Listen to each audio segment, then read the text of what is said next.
So good afternoon, everybody, and welcome to Lolo's amazing, beautiful gallery. In the spring of 2019, 38 Columbus artists traveled to Cuba on a life-changing journey.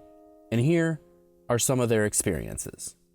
It was a tremendous opportunity because we're an extremely diverse group, age and gender and race and everything. And so many of these artists I wasn't familiar with and probably wouldn't have been. Isn't that a funny thing to say, living in Columbus, Ohio, but we had to go to Cuba to meet each other and understand each other's work, and that was a great opportunity.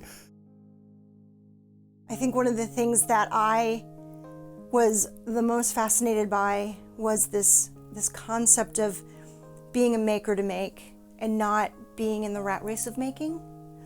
And that really made me think about who I was in my own practice and studio.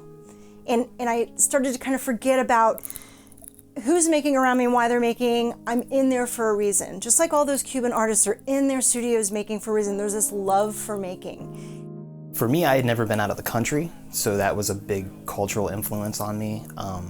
The color aspect of the colors of the city, the textures of the city, inspired me to start doing a complete different body of work that's in color now, and it's actually going to be figure and environment and cityscape and more about the surroundings of the people in the paintings, not just the portraits themselves. Makes sense to have an exchange of artists and to realize that outside my world there's also some wonderful stuff, but I actually don't know everything. It's a big shock.